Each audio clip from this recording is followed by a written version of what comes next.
With the release of version Luna 8, we got introduced to a teaser for the Stellar system with Sandrone, Stellar-Conduct, and our first wave of buffs for Stellar units. Now that we're getting Stellar-Swirl added to the game, we have a much better idea on the direction Hoyo's taking with this mechanic. My previous analysis video was more of a prediction on the new reactions, and how the way they're implementing it is much more free-to-play friendly as opposed to the Lunar system. This video is going to be more of an informational episode, covering everything there is to know about stellar reactions. The first chunk is going to cover the updates regarding the system, and just explain how it works. Then the second part of the video will be another set of predictions for the stellar system, and this will be based on the new information we got this version. As always, additional info is down below, and captions are available if you need them. Without further ado, let's get started. Many of you should know the details of Stellar-Conduct, so I'll keep this description brief. When Stellar-Conduct is triggered, a pole-star field will be created and decrease the physical resistance of enemies within the field, similar to Superconduct. This, however, is not important, because Stellar-Conduct is an elemental-focused archetype, so unfortunately, physical got swept under the rug. Again. Don't worry, Eula mains, I got your back. I'm making a different video as we speak. While the pole-star field is active, applying cryo or electro on an enemy will grant a pole-star stack.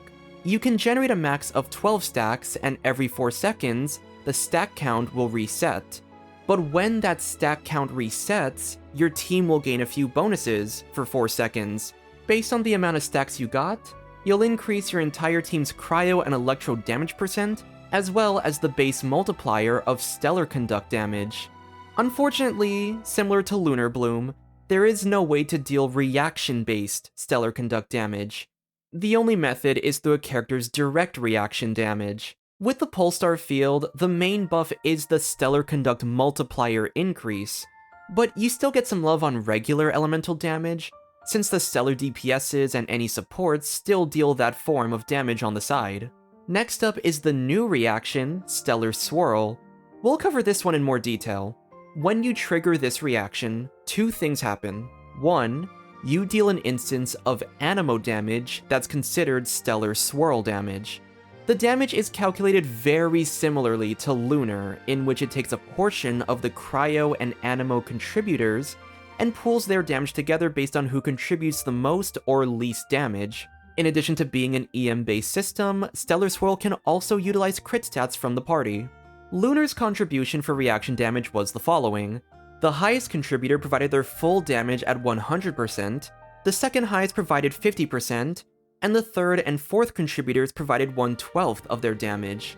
In the case of Stellar-Swirl, the highest contributor only provides 60% of their damage, the second highest provides 30%, and the third and fourth provide only 5%. These instances of anemo Stellar-Swirl damage occur when you simply trigger the reaction, but you also create a vortex on the enemy that the first Stellar-Swirl trigger occurred on. After a few seconds, the vortex will explode and deal cryo damage, which is considered Stellar-Swirl damage. By default, this instance of damage has a base multiplier of 2, but while the vortex is forming, triggering additional Stellar-Swirls will cause the vortex damage to increase. If you get at least 3 triggers, you increase the multiplier to 3 instead of 2. You can also cause the vortex to explode early if you reach 6 Stellar-Swirl triggers. Finally, once the vortex explodes, the active character gets a one-time high jump, which enables a plunge attack playstyle. At the moment, I'm assuming this might come into play more with Vesna down the line, because all of our current cryo or anemo DPSs don't have a reason to play a plunge playstyle. The exception to this is Xiao, but he has self-enabling for high jumps, so he doesn't really make use of the Stellar-Swirl's vortex mechanic. There is a rumor that he might get a Stellar-Swirl buff down the line, and I'll cover more on that later on. Unlike Stellar-Conduct, which gets stronger based on the amount of times you apply electro or cryo, Stellar-Swirl is directly linked to triggering the reaction, which actually puts more emphasis on anemo units having quick application, since only they can trigger swirl. Cryo just needs enough application to maintain a cryo aura. Next up, let's talk about the Radiance effect. When you trigger a Stellar-Conduct or Swirl reaction, you can enable this mechanic called Radiance. Radiance can either be labeled in Radiance Stellar-Conduct or Radiance Stellar-Swirl. When a Radiance effect is active, certain characters will gain access to extra passives, based on whether the corresponding character is a Conduct or Swirl unit. For example, Wriothesley and Yae get special bonuses while in Radiance Stellar-Conduct, and then Mizuki gets special bonuses while Radiance Stellar-Swirl is active. But now, there's a third term. Most of our cryo-stellar characters have a radiance called Stellar-Glimmer, and Stellar-Glimmer is just the umbrella term for both Conduct and Swirl's radiance effects. It just means that the passive ability isn't tied to one reaction or the other. For example, Chi-Chi's updated C1 allows her to generate additional energy when her skill hits opponents, but only in a Radiant Stellar-Glimmer state. This means she can either be in Stellar-Conduct or Stellar-Swirl, and this passive works. Now, there is a limit to this glimmer mechanic. A character can't have both radiance effects at once. If you are in a team that activates both states, the unit will prioritize the Stellar-Conduct radiance.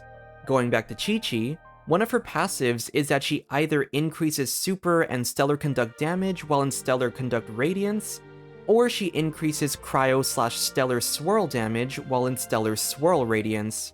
If you have a mixture of Electro and Anemo, Stellar-Conduct takes priority, so she can't activate the buff tied to Stellar-Swirl. The reason they have this limit is because many of the character's radiance effects are also tied to enabling direct reaction damage. Odette can change her damage type to align with either Stellar-Conduct or Stellar-Swirl, but if she were to have both radiances active, the game would struggle with figuring out which stellar damage to deal.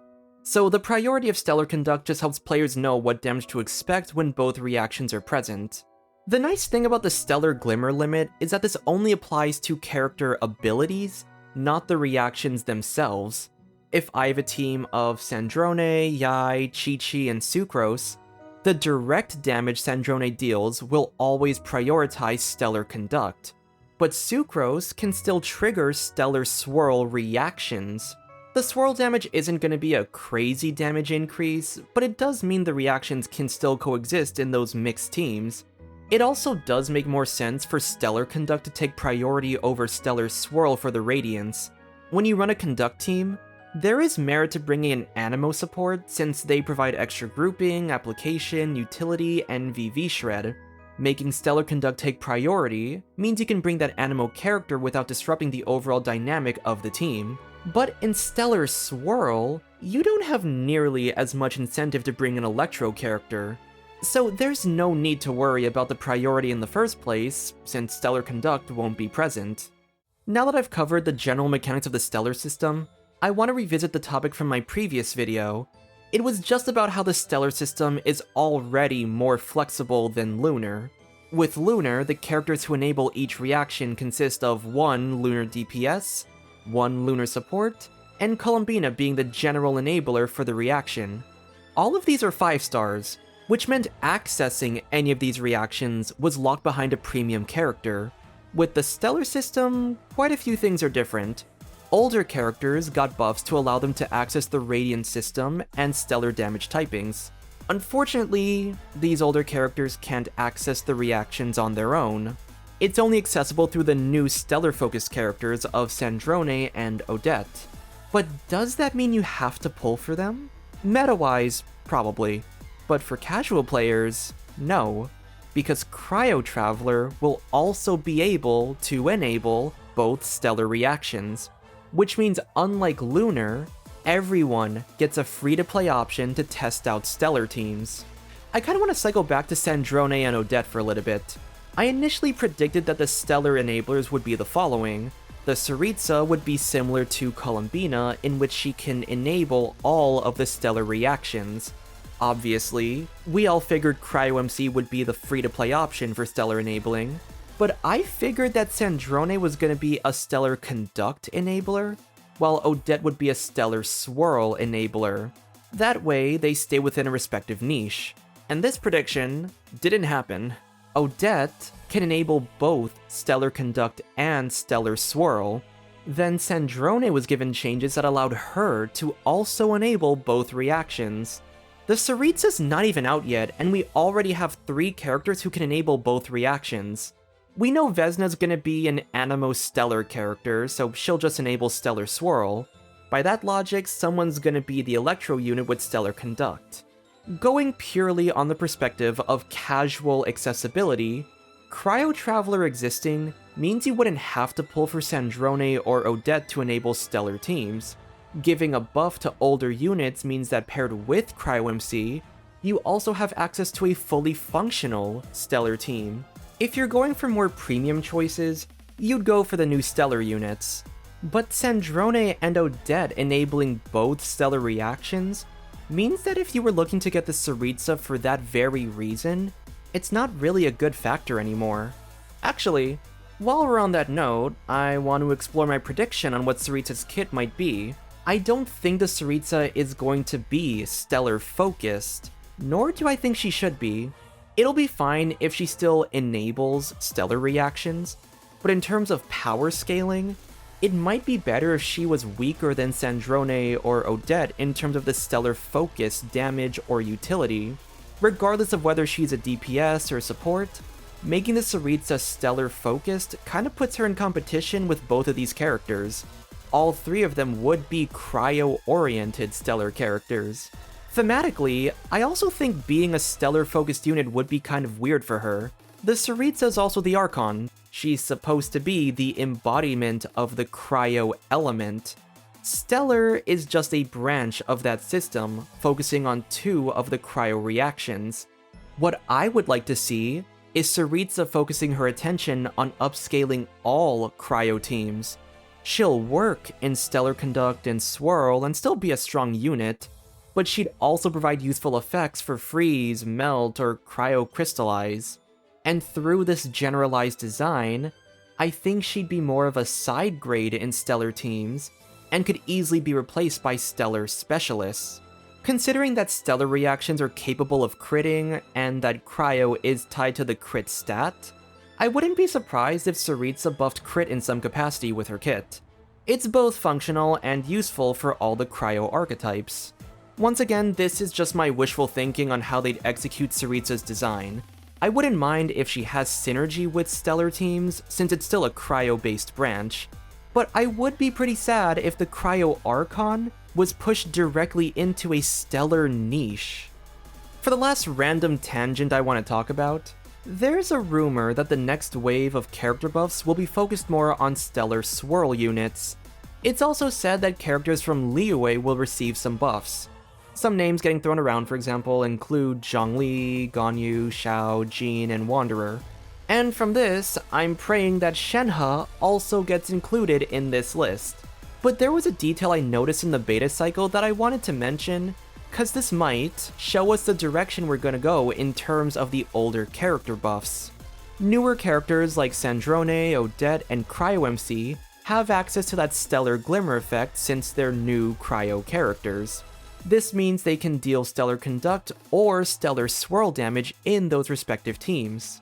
The recently buffed characters of Wriothesley, Chi-Chi, and Diona initially got buffs focused only on Stellar-Conduct. Now that Stellar-Swirl's coming out, something caught my eye. Chi-Chi and Diona are now compatible with Stellar-Swirl in terms of buffing, but Wriothesley and Chi-Chi, who are capable of dealing Stellar-Conduct damage, didn't get changes that allow them to deal Stellar-Swirl damage. For Wriothesley, I can kind of understand why he's staying in Stellar-Conduct, cause he's just a DPS. Ganyu also being a DPS might focus more on her being a Cryo Stellar-Swirl unit, but I'm not sure why this is the case for Chi-Chi. Once again, she did get changes for Stellar-Swirl, just not for its direct damage. I have a theory as to why this might be the case. It's a bit weird though. Maybe they're making it so that the older cryo supports get utility that can buff both stellar reactions, but only get access to dealing one form of stellar damage. So let's just assume Shenhe and Ganyu are going to be the next cryo units to get stellar buffs. You'll have Wriothesley and Ganyu on opposite ends dealing Stellar-Conduct and Swirl damage respectively. You have Diona, who's a unit who can be a buffer in both teams. Then for Chi-Chi and Shenhe, they'll get buffing utility for both, but Chi-Chi can only access Stellar-Conduct damage, while Shenhe would only be able to deal Stellar-Swirl damage. Lore-wise, it would be kinda cool if Ganyu and Shenhe were both Stellar-Swirl oriented. After all, they're disciples of Cloud Retainer, who's an Anemo unit. So maybe that's why they'd have a closer connection to the Anemo-focused reaction. And then my last mini prediction, I also think we'll get a small addition to the Stellar-Conduct roster. Let's assume it's true that Xiao, Wanderer, and Jean all get buffs. Mizuki is already an Anemo Stellar-Swirl unit, so the total amount of Anemo 5-stars would be 4. Meanwhile, Sino and Yai are the only Electro Stellar-Conduct units with a count of 2. And if I were to choose additional Electro characters, I would probably go for Keqing. She's a standard DPS, so if she got buffed, it would help reduce the pain of a 50-50 loss. To pick a second one is trickier. The only 5-stars that could get buffs are Raiden, Clorinde, and Veressa. Veressa's newer, and is still really strong, so I don't think they're gonna buff her anytime soon. Between the former two, Raiden needs buffs way more, but something about an Archon getting a Stellar-focused buff doesn't sit right with me. I feel like they should rework her to be a better unit for all Electro teams. So I don't really have a strong opinion for the second Electro unit. The only one I'm certain of would be Keqing being Stellar-Conduct focus. Alright, that'll do it for this video. Hopefully you found the Stellar Reaction summary to be informative, and hopefully you found some of my predictions and tangents to be interesting. If you stayed this long, consider leaving a like and subscribe to support the channel. Let me know in the comments what your thoughts are on the full Stellar Reaction system, and what your predictions are for the Tsaritsa and future Stellar units. Thank you again for watching, and I will see you all next time. Bye!